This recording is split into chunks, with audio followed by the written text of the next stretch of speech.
This is Planning for the Future, the podcast. Welcome to the show. We're sitting here with Tracie Lampson. She is the president of Lampson Retirement Solutions out of Houston, Texas. Welcome to the show, Tracie. Hi, Brendan. Thanks for having me.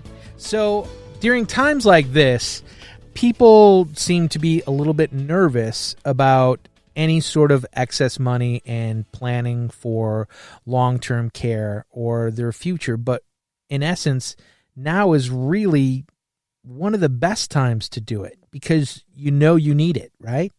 Absolutely. And I feel that it's maybe made a few others are just more aware of things that are going on. How many people have never heard of long-term care and it's kind of dumped in their lap one day? So I'm hoping that with the situation in today's world and maybe hearing a little bit more on the news about long-term care facilities, maybe it's making some people kind of pay attention and see or think about, what is my plan? What am I going to do? What do I have set up in the event that something happens? Do I want to be dependent on the government taking care of me, or do I want to be in control of my own care? Right.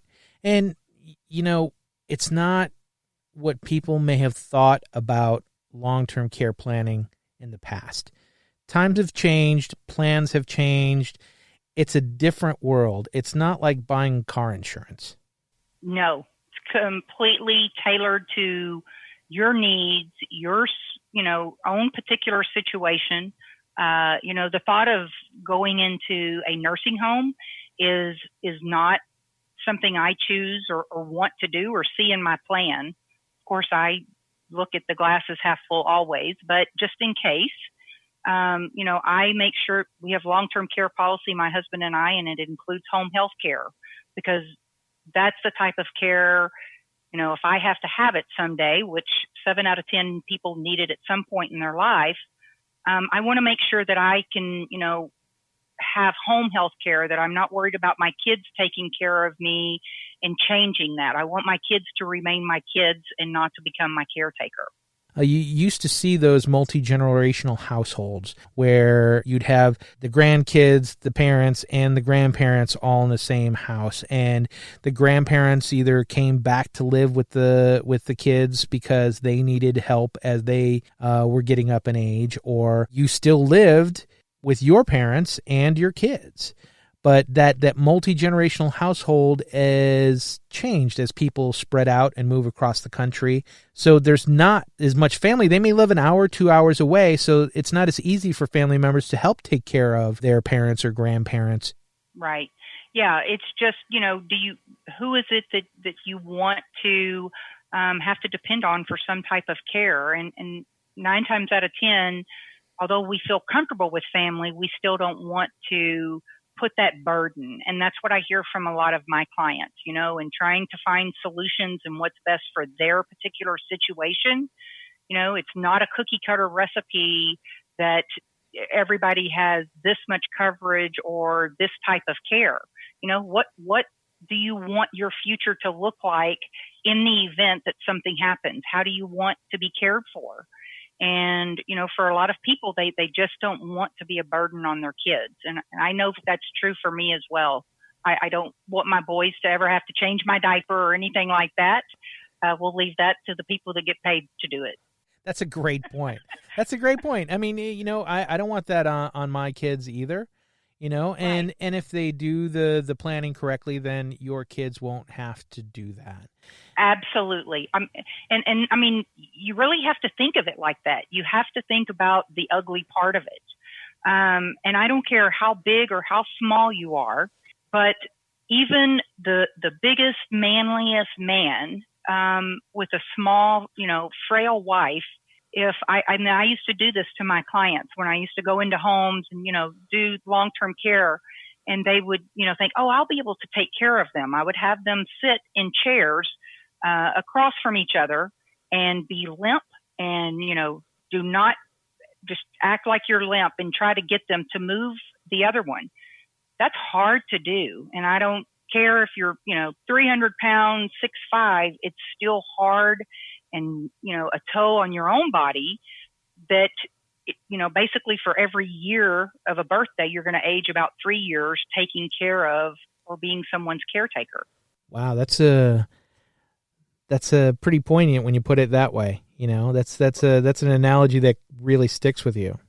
And I've seen it firsthand. I have friends who, had either an accident in their life from a spouse or something, and the aging in taking care of their loved one that it does to that person, I've seen it, then complicate and give them health problems, heart issue, besides the wrinkles that I see. And that's not the way we want to spend our lives. That's not the way, I want my golden years to be spent. Yeah, just the stress alone from doing that, what it does bring on the family. And you can't plan for a stroke. You can't plan for a heart attack. You can't plan for Alzheimer's. Those are things that just sort of happen. But if you get your finances order and you prepare ahead of time and get things ready, because like you say, 7 out of 10 people are going to need some sort of long-term care or nursing home or something like that. So if you just do some preparing, and it doesn't take $1 million to get prepared. No, there's alternatives. I'm all about getting the most bang for your buck, and I don't care if it's at the grocery store or if it's in long-term care or buying, what I'm buying. I want the most bang for my buck. So, not everyone can possibly afford a traditional long-term care plan. There's alternatives. There's other ways to go about it. Some people may not, be able to pass the underwriting requirements for some of the policies that you have to, pass in order to be eligible. There's all kinds of other avenues as a way to give you some extra benefit dollars in the event of a long-term care event. Being able to make your choice of where you go is another big part about that. That is, I think, the most important. That's what should probably be a deciding factor is who do you want to decide how your care is handled and where your bed is? Do you want the government to decide, or do you want to be able to decide? I live in Texas. In Texas, one side of Texas to the other is about 800 miles. So if the government tells me that they have a bed for me in West Texas and my family is in Houston, what is that going to do for any quality of life that I have? My husband goes and volunteers at a nursing home. I do sometimes. I go and play bingo, but then I end up going to Walmart and buying everybody gifts and socks and crackers and everything else. So I'd go broke. But my husband goes in and volunteers, and you see some of those people that have no one, around or anything like that. And that's so sad. That's not the way I want to spend, the rest of my days on earth. It could be that they start out in a, extended care facility that's only 15 minutes away from where their loved ones are. But if they didn't plan correctly and everything runs out and now the government has to take over, like you say, 600 miles away is where that open bed is, and that's where you're going, and you don't have the choice. So now instead of being able to see your loved ones maybe once, twice, 3 times a week, now you're lucky if you get it once or twice a year. Exactly. And that's what I've seen. So care is expensive. When you stop and think about everyone, how many people knew what long-term care was? It wasn't something that we grew up with, like everyone had car insurance and everyone had homeowners. There isn't a person I know that would drive out of a driveway without car insurance, or someone that would own a home without homeowners. Yet the statistics of being in a car accident or your home burning down versus needing long-term care are pale in comparison. They don't even compare. I believe that a home burning down was 1 in 1,200, but yet we wouldn't go a day without it. So why would we go without something, care for our bodies, our well-being, our minds, and especially at the rate of inflation that health insurance and medical care and all of that is going. What is the future going to hold when we have all of these baby boomers who didn't look into long-term care because maybe they didn't hear about it or weren't educated about it? What's going to happen? How is the government going to pay for the need that may come or may arise when we have, 77 million baby boomers? That's my fear is what's going to happen in the future if I don't have care and no one else does? Are they going to pick and choose, who they take care of? Because, that could be just a bottomless pit.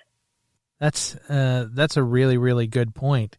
That's why I don't sit and, dwell on that too much, because facts are facts. And statistically speaking, there's not many people that have long-term care. There's not, probably a big percentage don't even know what long-term care is. I know I was 43 years old and my husband retired from ExxonMobil after 38 years. We were starting to plan for his early retirement, and they were talking about long-term care. And I'm thinking, what is this long-term care that they're talking about? Well, so the more educated I became, the more aware I was that everything that he had worked and scrimped and saved for all of his life, where we thought, he can retire early at 57, we're going to be good. But if a long-term care event arises where one of us, can't take care of each other, I've seen people's inheritances, their inheritance, go down the drain with millions of dollars because people thought that they could self-insure. Why self-insure if you can make your money work for you and use less to give you, 3 or 4 times that kind of coverage? And that's a great point. Is it's all about making your money work for you, like getting you want $1 to do the work of 4, right? Exactly. Yes. The younger, we're never going to be any younger or any healthier normally than we are today. Now that's kind of not a solid fact, because I know I could be healthier, but I'm definitely not getting any younger. And, traditional long-term care, normally it's based on your health and your age. So the longer we put these things off, I've had clients who filled out applications to get long-term care. We didn't do the early coverage, so they didn't start paying for it at first. And in that period of time of them getting approved, something happened. They had no coverage and they were that close. Now, that's a hard one to swallow if you know you're that close and your timing just wasn't right. So it's definitely things to consider for the future as far as just even a legacy. Do you want, if a legacy is important to you, have you thought about what happens or what you will do in the event of a long-term care? Some type of catastrophic event in your life. Is it ever too late to plan for long-term care? No, there are, even if you've already been diagnosed with Alzheimer's, we can get, some type of coverage or something. There's alternatives to where there's a will, there's a way, and there are ways to find long-term care dollars or benefits in the event of something like that for you to be covered. Well, that's good to know. So, I mean, that's something that people worry about is, I've waited too long and I can't get anything of value now. But, if you say, even if you have Alzheimer's and you can still get something that's going to help them and be able to give them that peace of mind and, get their own choice for, not just them, it's for their whole family as well. Something to make their dollar last a little longer.